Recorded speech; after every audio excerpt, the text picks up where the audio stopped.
तो कहा,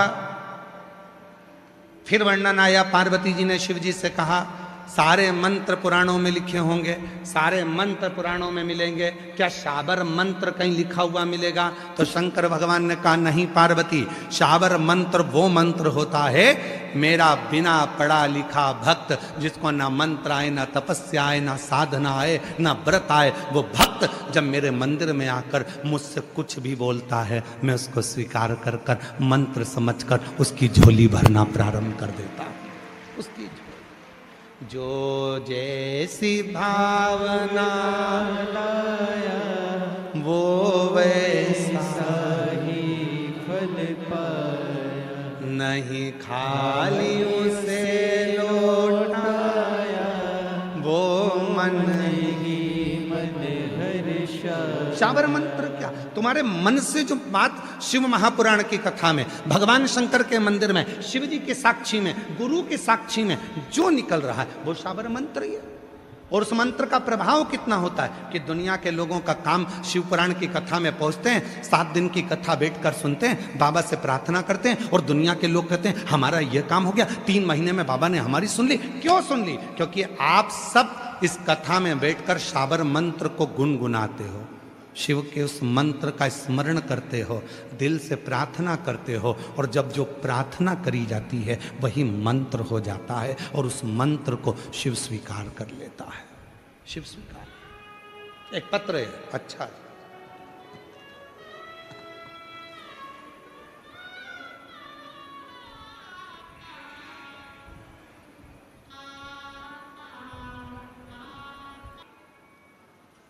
एक विश्वास। तो शिव जी ने क्या दिया? तो शंकर जी कहते हैं मैंने अपने भक्त के लिए, कोई जो पढ़ा भी नहीं है, जो कुछ जानता भी नहीं है, जिसको कुछ नहीं आता, ना मंत्र जानता, ना तपस्या जानता, ना साधना जानता, ना व्रत जानता, शिव जी ने उसको शाबर मंत्र दे दिया। शाबर मंत्र क्या है? कोई तुमसे पूछे, तुम जब नेट पर सर्च करोगे, गूगल में सर्च करोगे, यूट्यूब पर निकालोगे कि शाबर मंत्र निकालो, तो शाबर मंत्र ना किसी पुराण में, ना किसी पोथी में कहीं नहीं लिखा गया। शाबर मंत्र कौन सा है? तो यूट्यूब पर, गूगल पर आप सर्च कर कर देखेंगे तो लिखा आएगा, जो तुम दिल से, जो तुम हृदय से, जो तुम बार बार भगवान के लिए गुनगुनाओगे, भगवान के लिए वही मंत्र शाबर मंत्र हो जाता है। उसी मंत्र को शिव स्वीकार करते हैं। और महादेव नमन चरणों में स्वीकार कीजिए, सबका किया है मेरा भी उद्धार कीजिए, उद्धार कीजिए। हे त्रिपुंडधारी, हे त्रिशूलधारी, हे त्रिपुंडधारी, हे त्रिशूलधारी, चरणों में तेरे बाबा जी पावन है चारों धाम, चरणों में तेरे बाबा जी पावन है चारों धाम, तेरी देव करते वंदना, पूजे सीताराम, हो जाए पूरी कामना, हो जाए पूरी कामना। उपकार कीजिए, सबका किया है मेरा भी उद्धार कीजिए, उद्धार कीजिए। शिव मंदिर जाओ, लोटा भर जल चढ़ाओ, जो तुम्हारे मन में आए वैसे शिव को पुकारो। तपस्या कलयुग में नहीं हो सकती, समस्याएं बड़ी हैं, उन समस्याओं का हल एक लोटा।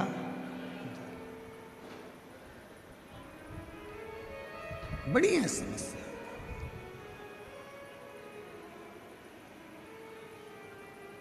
और कोई कह दे इस कलिकाल में कलयुग में आने के बाद अगर कोई कहता है कि नहीं साहब मैं तो 12 घंटे तपस्या करता हूं, मैं 9 घंटे तपस्या करता हूं, मैं 22 घंटे तपस्या करता हूं, मैं 24 घंटे तपस्या करता हूं, श्री शिवाय नमस्ते, हाथ जोड़ लो, प्रणाम करो, नमन करो, चल। दो चीजें हैं, एक होता है वरदान और दूसरा होता है आशीर्वाद। जम के बोलो कौन कौन सा चीज है? आवाज नहीं आई, जम के बोलो। पहले नंबर पे वरदान, दूसरे नंबर पर आशीर्वाद। दो चीजें हैं और दोनों में जमीन और आसमान का अंतर है। वरदान और आशीर्वाद में जमीन आसमान का अंतर है। वरदान ऋषि को भी मिल जाता है, वरदान तपस्या करने वाले को भी मिल जाता है, वरदान असुर को भी मिल जाता है, वरदान कोई बहुत राक्षस है उसको भी मिल जाता है, वरदान सुर को भी मिल जाता है, वरदान असुर को भी मिल जाता है, वरदान पशु को भी मिल जाता है, वरदान पक्षी को भी मिल जाता है, और वरदान कोई दुष्ट है पापी है उसको भी मिल जाता है। वो बहुत तपस्या करेगा, वरदान मिल गया। तप करा ब्रह्मा जी का, वर मिल गया। हिरण्यकशिपु ने तप करा, वर मिल गया। हिरण्याक्ष ने तप करा, वर मिल गया। रावण ने तप करा, वर मिल गया। वरदान सुर को मिलेगा, असुर को मिलेगा, दैत्य को मिलेगा। वरदान जिसको चाहो उसको मिल सकता है। वरदान असुर को, राक्षस को भी, पापी को भी मिल सकता है। पर आशीर्वाद केवल भक्त को ही प्राप्त होता है, जो भगवान की शरणागति में रहता है। आशीर्वाद। और शिव महापुराण की कथा कहती है, तुम्हारे घर में तुम्हारे बुजुर्ग माँ बाप तुमको आशीर्वाद दे रहे हैं ना, तुम्हारे मम्मी पापा, तुम्हारे पिताजी माताजी अगर तुमको आशीर्वाद दे रहा है ना, तो बड़े किस्मत वाले हो कि तुम्हें आशीर्वाद मिल रहा। वरदान, तिजोरी की चाबी, लॉकर का माल तो सबको मिल जाता है, किसको नहीं मिलेगा? सब मनुष्य जन्म लिए हो तो भी तुम्हारी बीवी होगी, बच्चे होंगे, सब होंगे, मम्मी पापा भी मिलेंगे तुम्हें मनुष्य देह में। और तुम अगले जन्म में अगर कोई दूसरा जन्म लेकर पैदा हुए, मान लो कुत्ता बन गए, बिल्ली बन गए, सुंगरा बन गए, गधा बन गए, पशु बन गए, पक्षी बन गए, तो उसमें भी तुम्हारे को पत्नी मिलेगी हो। अपन लोग कहते हैं ना, कुत्ता की कुतिया, बिल्ला की बिलैया, हिरन की हिरनिया, तोता की तोती, कौवा की कौनी, मोर की मोरनी।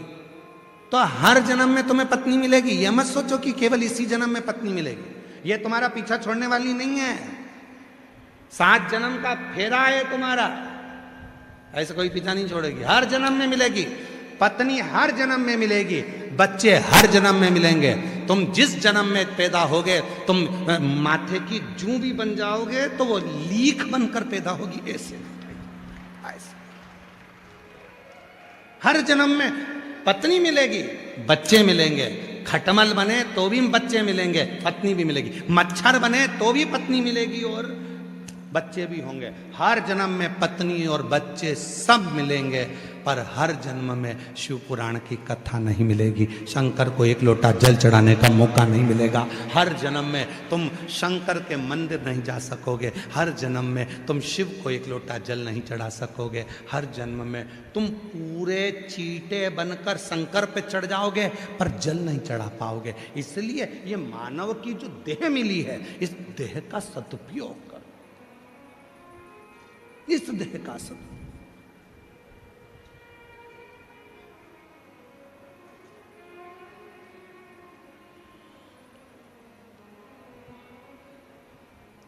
और शिव के सिवा कहीं दिल ना लगाना, शिव के सिवा कहीं दिल ना लगाना, वरना पड़ेगा तुझे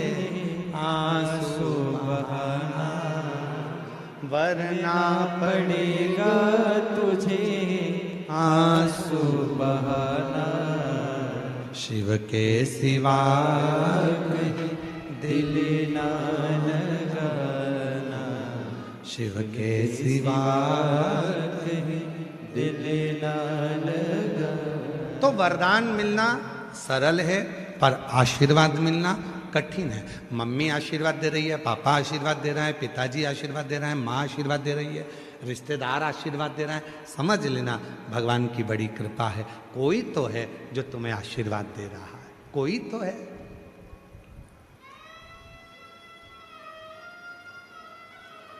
सास से खूब लड़ो, खूब लड़ो,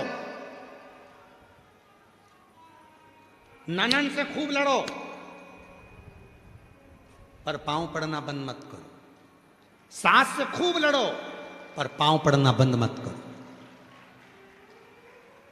खूब लड़ लो, जितनी तुम्हारी कैपेसिटी है जूड़ा बांध बांध के लड़ो, अच्छी जोरदार लड़ो, दमदारी से लड़ो, पर प्रणाम करना बंद मत करना, पांव पड़ना बंद मत करना।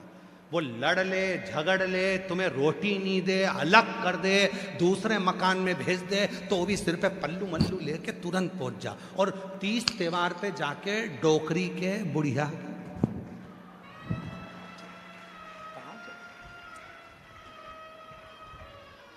क्यों? शिव पुराण कहती है कितनी भी लड़ाई हो जाए और सास के तुमने पांव पकड़ लिए, घर के बुजुर्ग के तुमने पांव पकड़ लिए, भले वो अंदर से कुड़ के गाली भी देगी ना, तो भी आशीर्वाद ही कहलाएगा। वो भी आशीर्वाद, वो बद्दुआ भी देगी तो भी आशीर्वाद कहलाएगा। खूब लड़ो, दिल से लड़ो, 4-5 पराठे खा खा के लड़ो।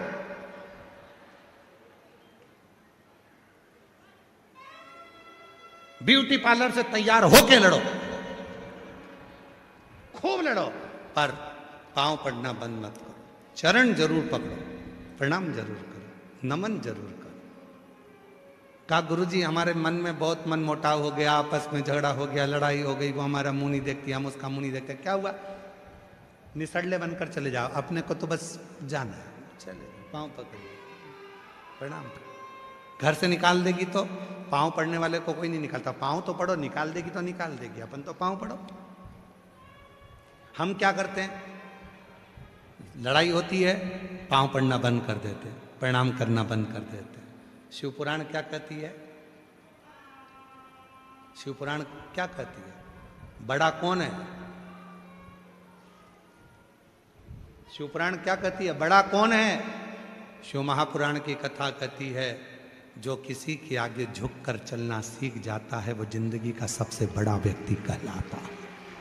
सबसे मेरे शंकर भगवान को देखो, देवताओं ने अमृत पी लिया, सारे देवता अमृत की तैयारी में, तो सबके पास अमृत आने वाला था और शंकर जी के पास में विष भेज दिया गया। पार्वती जी ने कहा तुम्हारे पास में विष भेजा है, विष पियोगे? शंकर भगवान बोलने लगे क्या हुआ, विष पीने में तकलीफ क्या है, मैं तो पीऊंगा। विष पिया, विष धारण करा।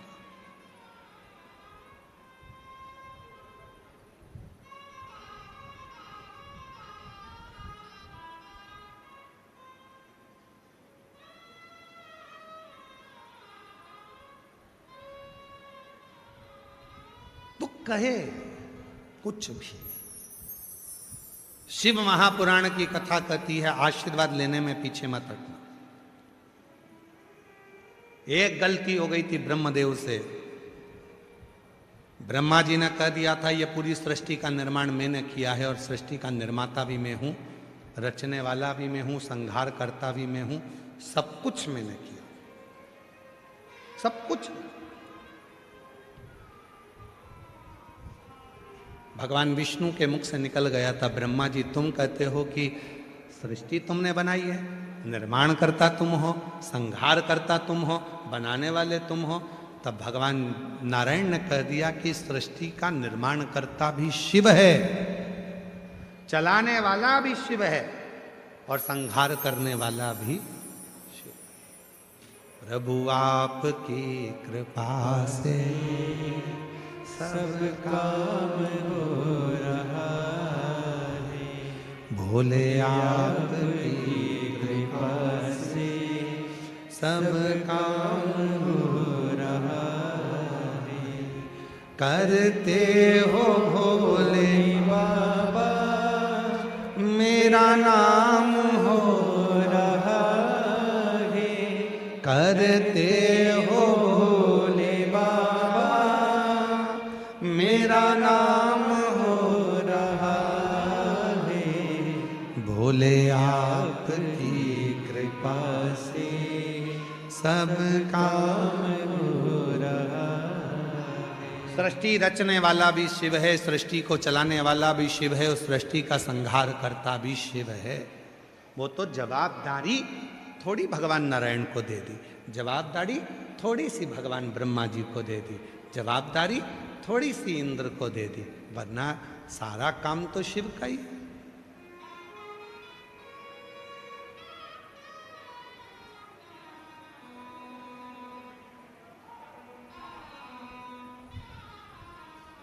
एक बहुत प्रश्न है, सुंदर प्रश्न है, उत्तर दीजिएगा जरा, ठीक है?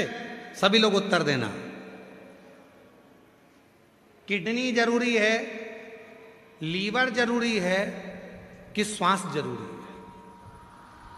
जम के बोलो जरा। श्वास। श्वास ही नहीं होगी तो किडनी और लीवर का क्या खाक करोगे? श्वास कौन है? शिव। चल रही, चला रहा, पूरी सृष्टि का निर्माण करता भी वही है, संहार करता भी वही है। केवल उन्होंने दे दिया, नारायण आप ये कार्य करिएगा, ब्रह्मा जी आप ये कार्य करिएगा। मैं ज्यादा कार्य नहीं कर सकता क्योंकि मैं तो अपनी मस्ती में रहता हूं, अपनी मस्ती। आप ये कार्य करो, चलाओ, ठीक है। भगवान नारायण ने कहा ब्रह्मा जी से कि सृष्टि का संहार करता और चलाने वाला शिव है। ब्रह्मा जी मारने को तैयार नहीं हुए, और जब ब्रह्मा जी नहीं माने तो ब्रह्मा जी ने कहा कि कौन शिव? मैं शिव को भी नहीं जानता। तो भगवान शंकर और ब्रह्मा जी ने एक बड़े पर्वत को घुमाना प्रारंभ करा। पर्वत जैसे घुमा, उसने एक लिंग की आकृति धारण कर ली, और लिंग की आकृति में से आवाज आई, हे ब्रह्मा, हे विष्णु, मैं ही शिव हूं, मांगो क्या चाहते हो, क्या चाहते हो? तब भगवान नारायण ने कहा मांगने के लिए नहीं, ब्रह्मा जी आपको समझ नहीं पा रहे थे, ब्रह्मा जी आपको जान नहीं पा रहे थे, इसलिए आपको प्रकट किया। ब्रह्मा जी कहने लगे ये शिव है, ये एक गोल आकृति, पिंडी की आकृति, शिवलिंग की आकृति, ये शिव है। ब्रह्मा जी मानने को तैयार नहीं हुए कि इनका मुख कहां है, इनका चरण कहां है। और मेरी जीजियों, कई माताओं की आदत रहती है कि शिवलिंग की पिंडी में मुख देखती हैं।